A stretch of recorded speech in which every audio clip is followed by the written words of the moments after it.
Good evening, everybody. Dan United back and ready to speak tonight about last night. I hope everyone's doing well. I hope everyone's had a happy Tuesday. Worst day of the week for me, but we'll get on to that.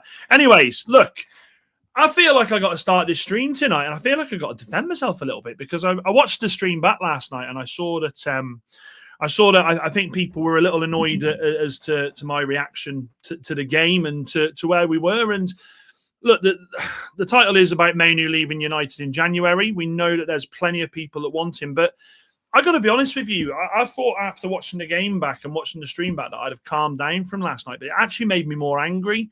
And then I delved into comments from Amorim about Kobbie Mainoo, and I sit here now and I say this in front of you. I know it's personal. It's absolutely personal. Look, I don't think Kobbie Mainoo had enough time to come on and change a game last night. And I think to come on against Wolves in the way that they played last night, I think he could have scored a hat-trick. And I don't think any of us could really have taken much from that. But what I will say about last night is we're bad, Wolves are worse. I think that performance last night, there were so many holes in the way that we were playing. I saw too many times where our left-sided centre-back, Luke Shaw, and Mazraoui were pushing so far up the field, leaving heaven on his own, that a nice, decent through ball would have absolutely destroyed us last night. And I go there again. I go back to it, and I say to you all, like, I'm not feeling it. I'm not feeling this manager anymore. I'm not.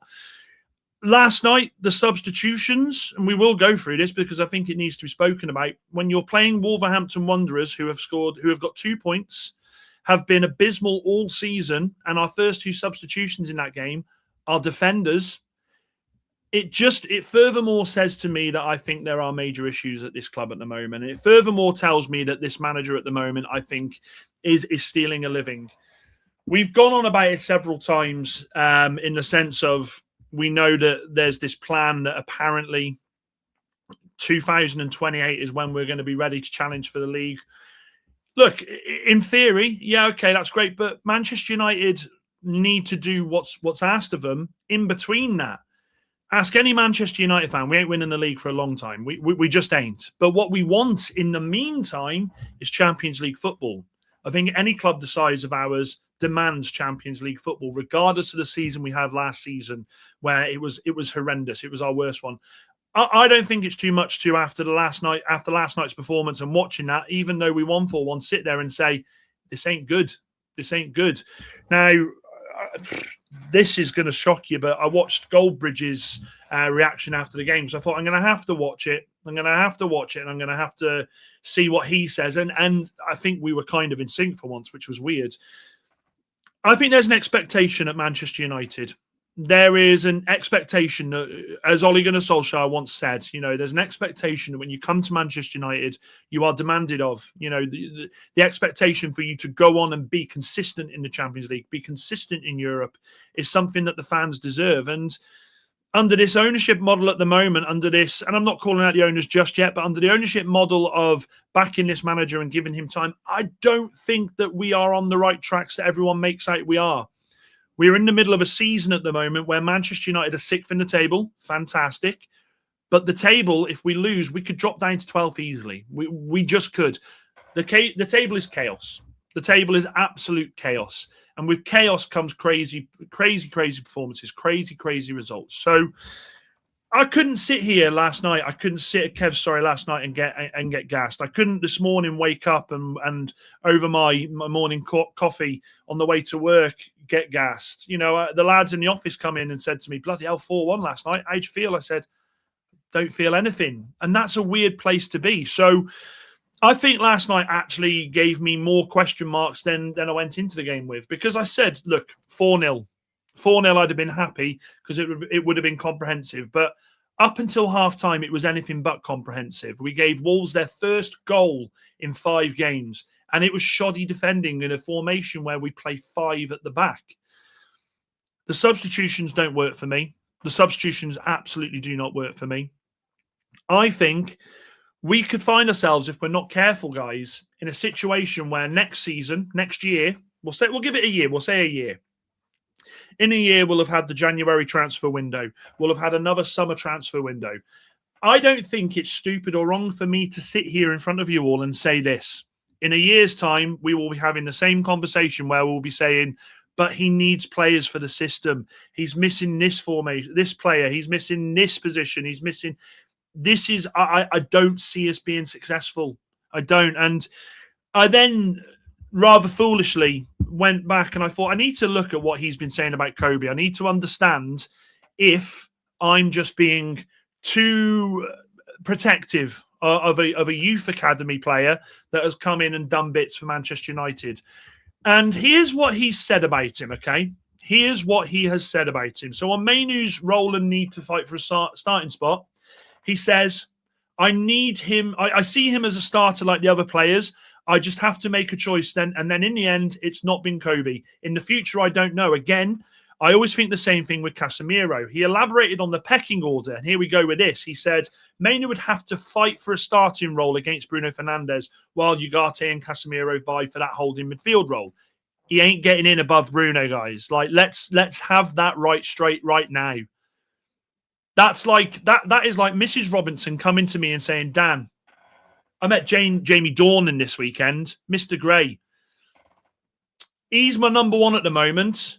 But if you lose a bit of weight, if you show me that you love me, I might pick you. It ain't happening. She's picking Jamie Dornan every time. Now, defending his trust in the academy, and this is something that I do panic about. This is something I do panic about. Responding to criticism that his selections show a lack of faith in United's youth, with Mainoo unused again, Amorim pointed to the inclusion itself as proof. Why? Ask if I trust the academy. We have Kobbie Mainoo. He pushed back on this repeatedly and said, of course, I understand the frustration and my job is to answer, but I'm trying to answer always the same thing. And you always ask me the same thing. I understand what you're saying. You love Kobbie. He starts for England, but that doesn't mean that I need to put Kobbie in when I feel I shouldn't put Kobbie in. So it's my decision. I worry. I look these answers, and last night he got very angry. I think you could see a lot of frustration in the way that he was being asked these questions. It's getting worse for me, and it does go on. So this is him consistently highlighting Mainoo's strengths, game control, but concerns over defensive demands in 3-4-3 system. Let me tell you this, Amorim, straight away. When Kobbie Mainoo started for Manchester United, he was coming on playing CDM. He was playing the 6 role, and he was doing it very, very good. He was doing it very, very good. He says, Kobbie is really good at controlling the game, but if he plays like a number 8 box-to-box player, he has to reach the box, returning, trap back, and sometimes he has to cover a lot of space with just 2. Let me say something about that straight away. Last night, I saw in several occasions Bruno being our furthest player forward and not always being able to get back. So why is it okay for Bruno to be flying up there and then struggling to get back, but he doesn't? But he expects more from Mainoo. Post-match, he tied this to the Wolves game. The late sub was to manage the lead and test Mainoo in a low-risk scenario, but he avoided starting him to prioritise intensity and composure. I think you saw it all last night from the United away support. And the United away support, I don't care what anyone says, I don't care what any fan base says, the United away support are top. They are. They're quality. They follow that team everywhere and they give it all. When he come on last night, the cheer that you heard for Kobbie Mainoo coming onto that pitch as a manager must tell you everything you need to know about how much this player is loved and how much we believe that this player can do wonderful things at Manchester United.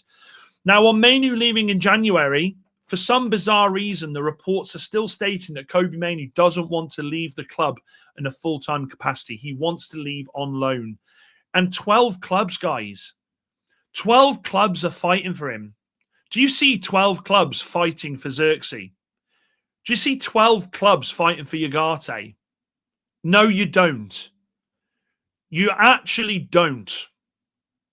You don't see it anywhere. You don't see it anywhere near the amount of players. You didn't see 12 clubs fighting it out for Rashford. You didn't see these clubs fighting it out for Sancho, for Anthony. Football clubs know out there that Kobbie Mainoo has potential to be an absolute baller. Kobbie Mainoo has the potential, even now, with missing so much football, to hit a high ceiling. Kobbie Mainoo should have been going to the World Cup. After the Euros, he struggled with a bit of it with his injuries, and then what happened? Amorim come in, and the less said, the better. Kobbie Mainoo, if he leaves Manchester United, I see one of 2 horrendous and terrifying scenarios for Kobbie Mainoo. The first one is horrendous for him. Okay? The first one is horrendous for him. There is a scenario where I think Ruben Amorim says he ain't going anywhere in January because we can't bring anybody in. And he will continue to bring him off the bench with 3 minutes to go in some aspects, to bring him off with 12 minutes to go against Wolves, 2 points Wolves, yeah? The other scenario for me is that Manchester United do let him go out on loan. They do let this kid go out and play football. And this is where it's worse for Manchester United, because what will happen there, I guarantee it, Kobbie Mainoo will go on loan to somewhere like Napoli, maybe Brighton, maybe anyone, Leeds, loads of clubs. He will go on loan and he will show the form that made us fall in love with him. He will show what happens when you put trust in him and he plays week in, week out. And that will be bad for Manchester United, because what will be happening whilst he does that is simple. United will continue to be inconsistent, will continue to turn up against some clubs, but go missing against others. And in all of that, we will all say the same thing. Our midfield's shocking. And we will see a young lad going out there and doing the business. There's lots to talk about with this. And look, as I say, yeah, I come off the stream last night to Kev, and I don't know if Kev's in the building. He'll qualify this statement. And I said, I think I pissed a lot of people off last night. I think I pissed a lot of people off tonight. I think I'm gonna have to apologise, and I can't do it.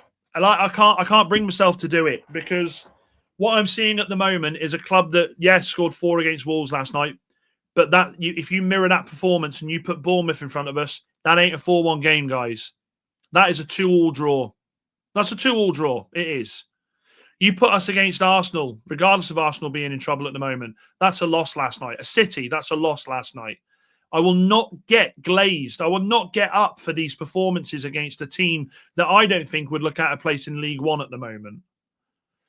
There needs to be realism here.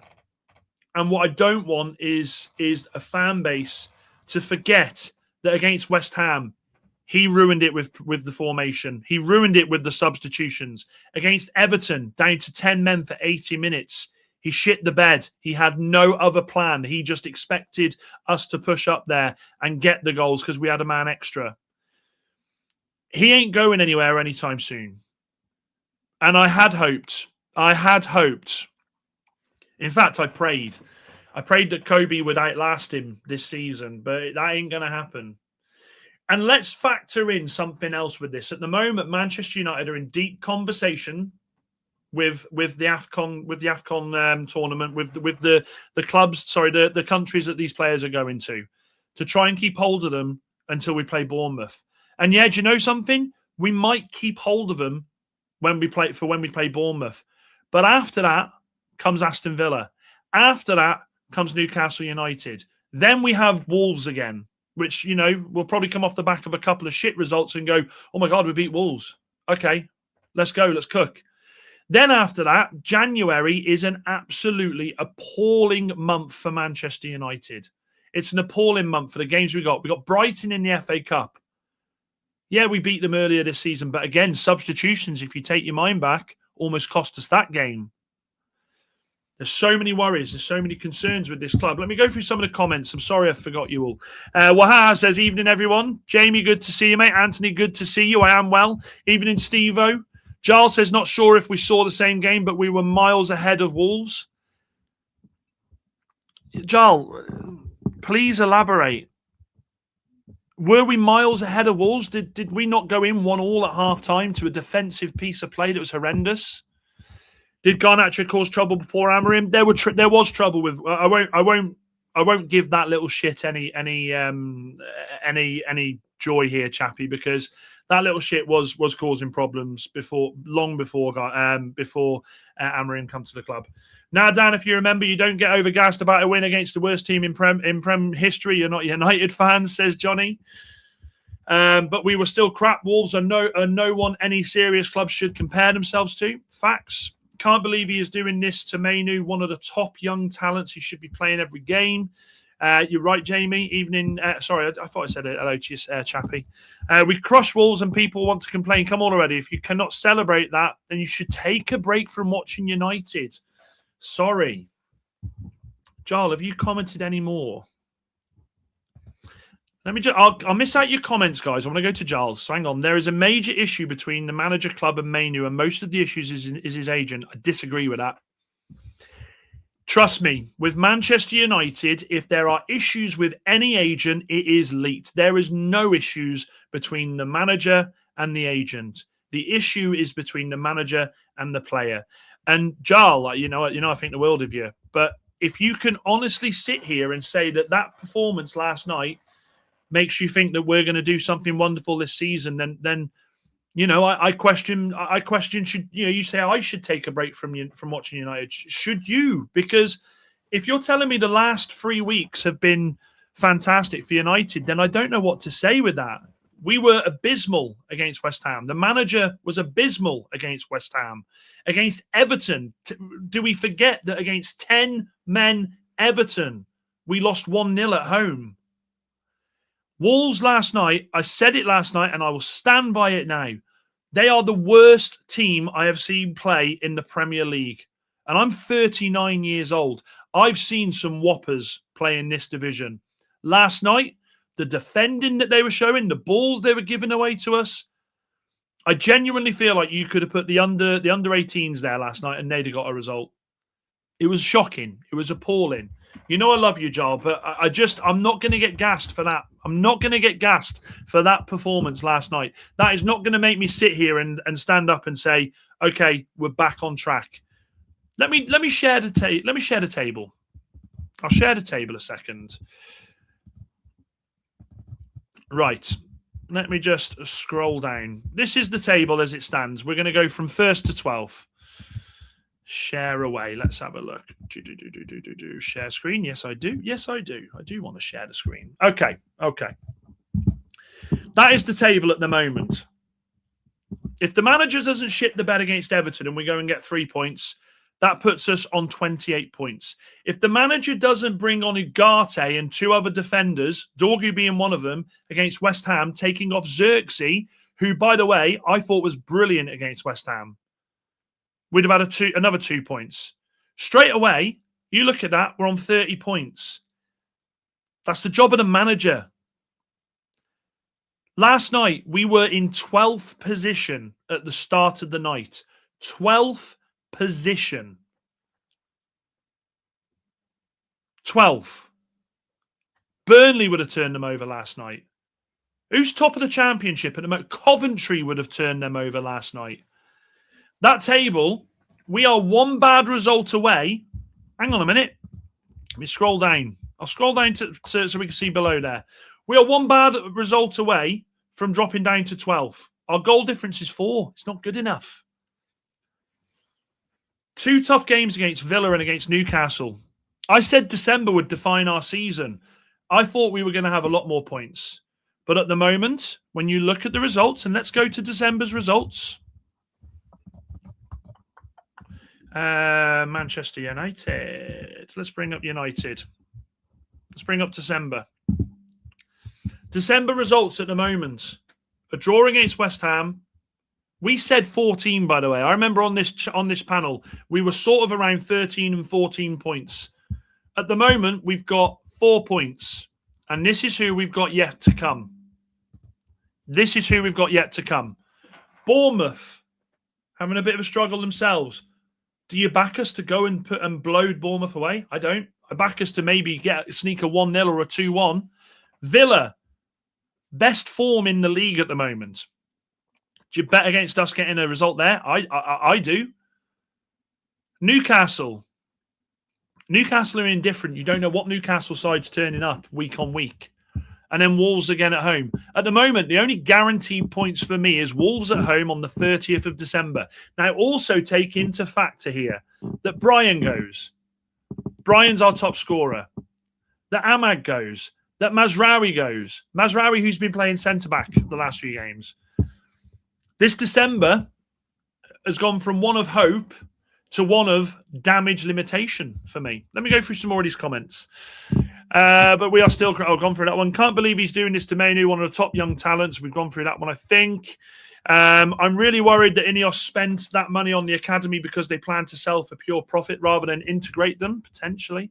It's snakes and ladders football this season with a lot of teams. I take that on board.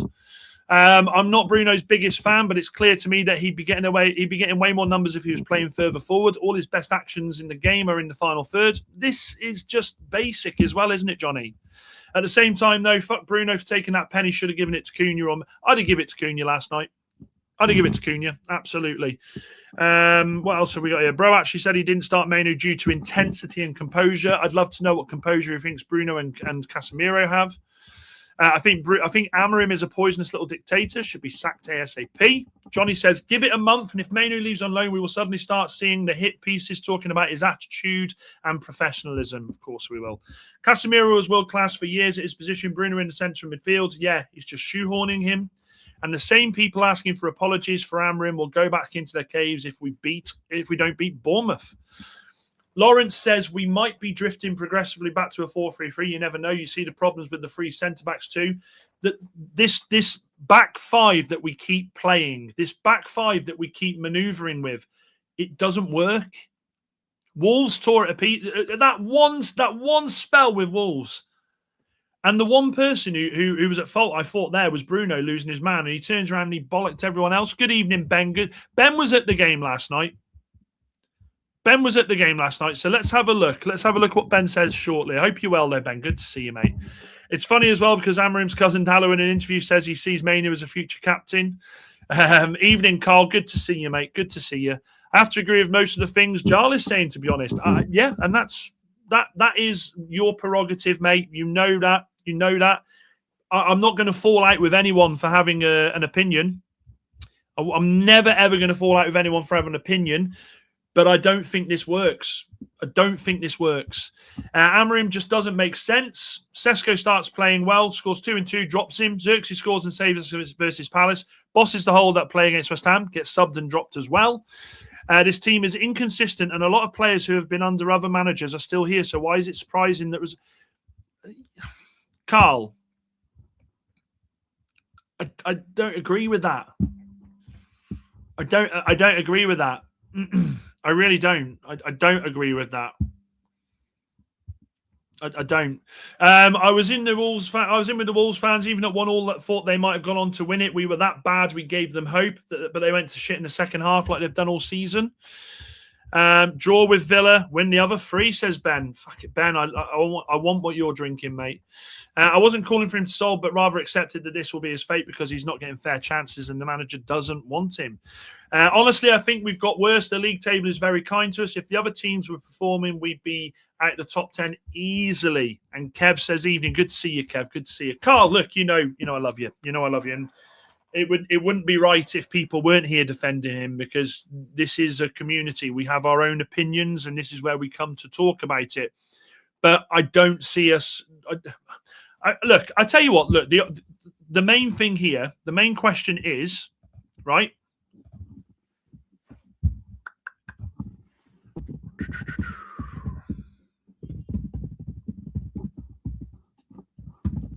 Right. The main question, do we win the Prem in 2028 with Amorim? By that time, so Amorim stayed here. He's got all of his players. Do we win the Premier League with Amorim in 2028? Interesting. So people saying he should be sacked. Who comes in with this squad and gets it performing better? Said it last night. Ole Gunnar Solskjaer would come in and he would absolutely do better than Amorim. Ole Gunnar Solskjaer took over when we were on the floor against after Jose. Come in and we were fantastic. The only thing that ruined Ole Gunnar Solskjaer, let's be honest, was the Ronaldo signing because he'd already planned it. If you watch the interviews with him, he'd planned the whole way that United were going to play. But then Ronaldo come in at 34. Ronaldo scored bags of goals. I'm not going to slag off Ronaldo for that, but it changed the way that we played. It absolutely changed the way that we played. At the moment, the votes are 67% of you saying no. No, no, no, no, no. Look, again, I'm you know me, guys. I'm adaptable. If there is Ben, man, Ben, are you on your Christmas party already? Are you on the beers already? Ben, are you in? Well, no, actually, you're not. You're in Manny, aren't you? You're in Manny. I'm open to suggestions, chat. Put your comments in, and we will go through this together. But at the moment, 78% of you don't see Manchester United winning the Premier League in 2028 with Amorim. And that is what we have been told That is what we've been told we're going to do. And that is what I think Manchester United are really pushing at, the people behind the scenes, with Amorim. Build him a squad. But I'll go back to it again, chat. Manchester United, this time in the year, will be in the same scenario where we're saying we need different players for different positions. That's why it's not working. Let me just have a quick look at something. 2 seconds. Something just come up on my screen. That's okay. That's where we'll be. That is where we'll be. Now, with regards to Mainoo last night, as I say, he got 20 minutes.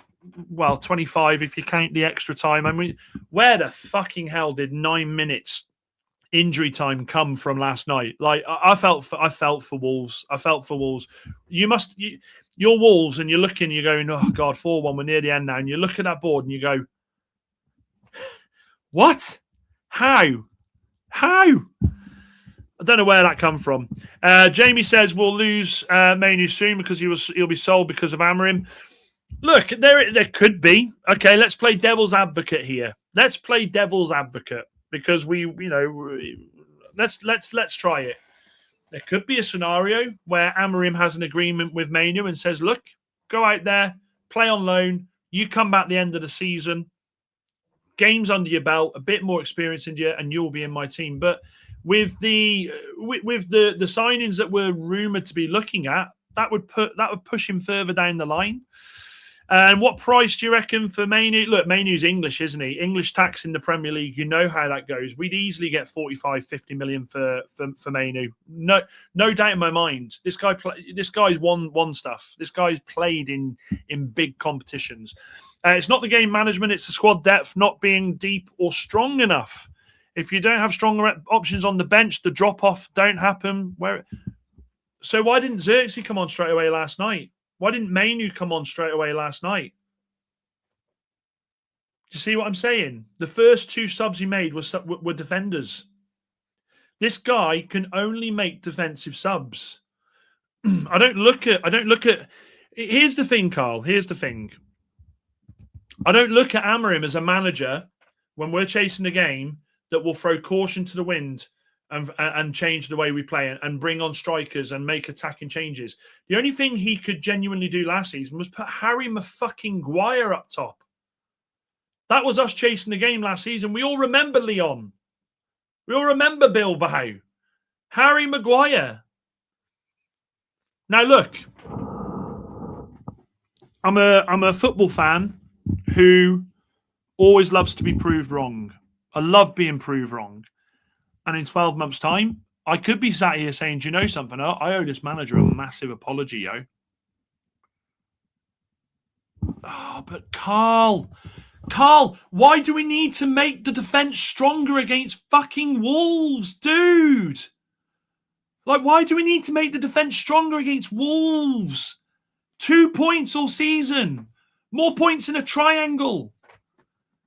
Do you know what I'm saying, mate? We don't need to be bringing those on last night. Last night, let's be honest, if this was Sir Alex Ferguson, if it was anyone else, Shea Lacey would have come on last night. He'd have brought Mainoo on straight away last night.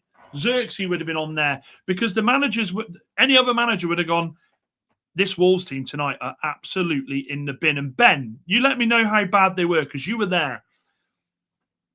Other managers would have gone, we're going to absolutely batter these tonight. We're going to get goals. You can't. We didn't need to make the defence stronger.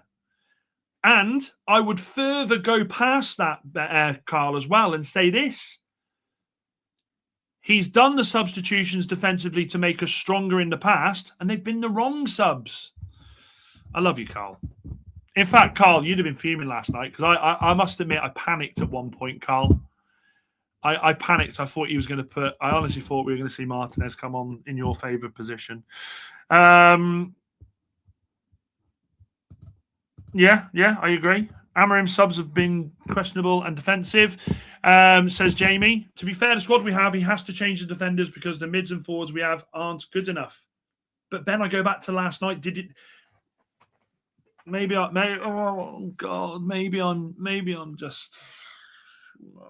expecting too much. Maybe maybe I'm expecting too much from my manager.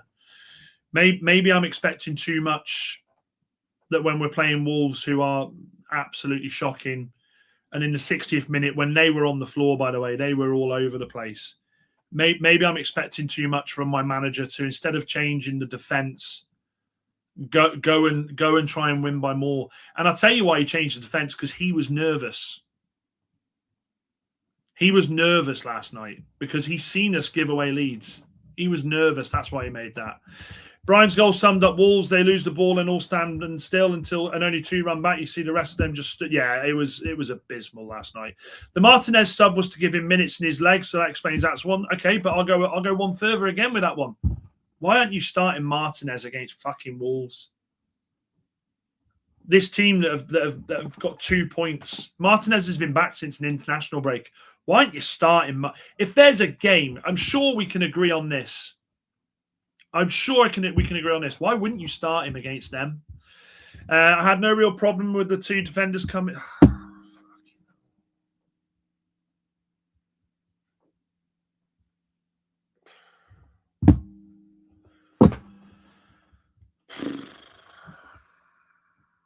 Yeah, I'd have liked Lacey and Mainoo on earlier too. Bruno defensively was awful, constantly out of position. Bruno was at fault for the Wolves goal. He completely ball watched and didn't track his man. I don't know.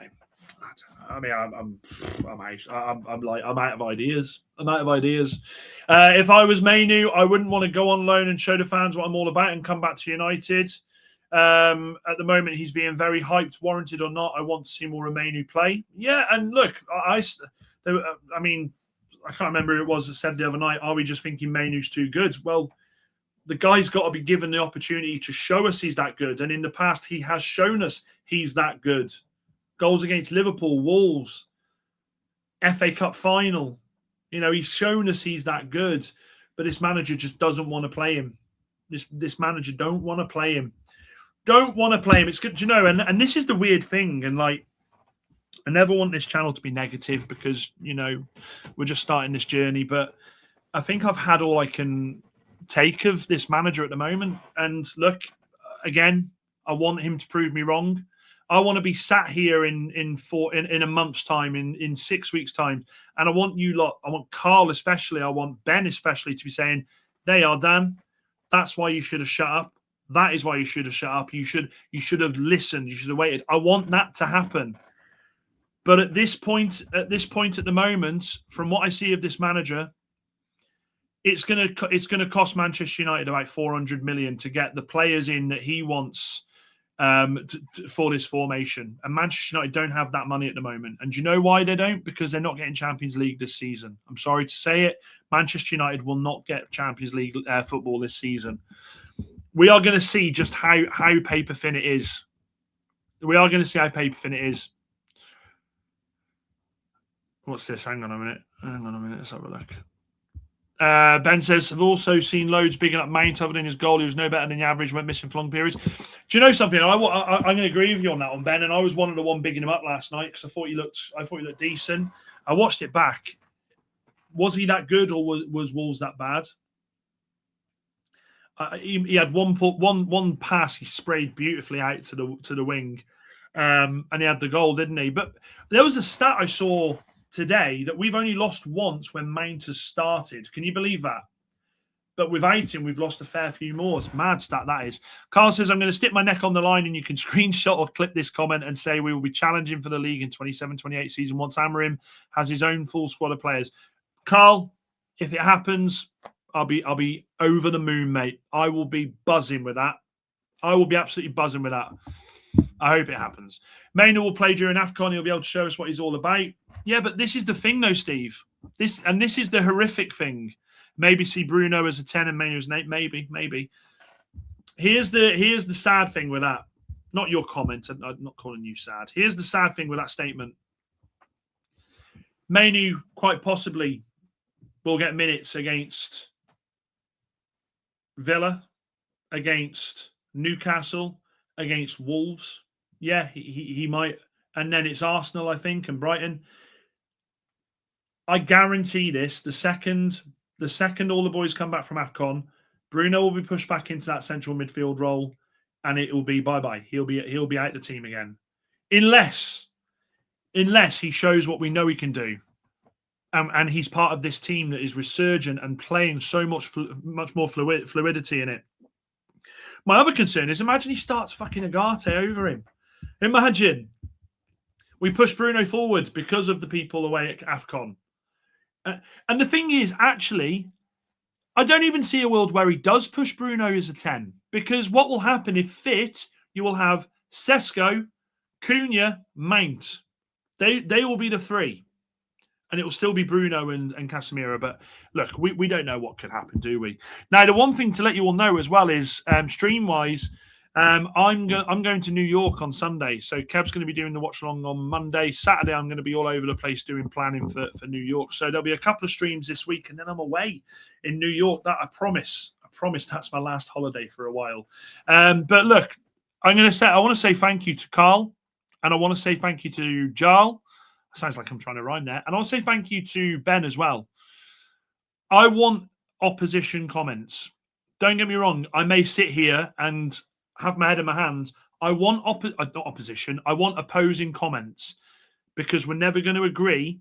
And I love the fact that you back this manager, and I love the fact that you back by what he's into, because one of us is going to be wrong towards the end. Could be me. He could turn it round. Could be you. He could end up completely fluffing it. But the main thing is, the thing that we absolutely agree on is the most important thing here is Manchester United. So I want you to make sure you always bring these comments in. I want you to disagree with me.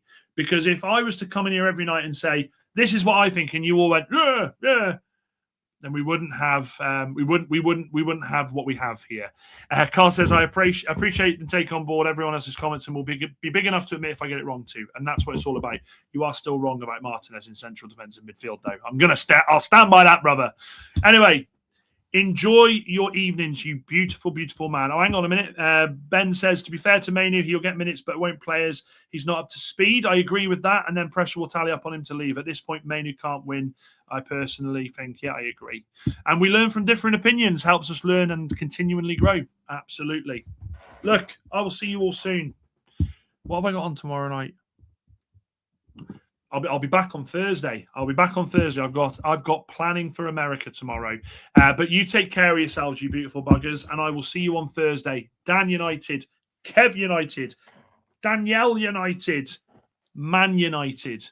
Uta, uta, uta, uta, uta,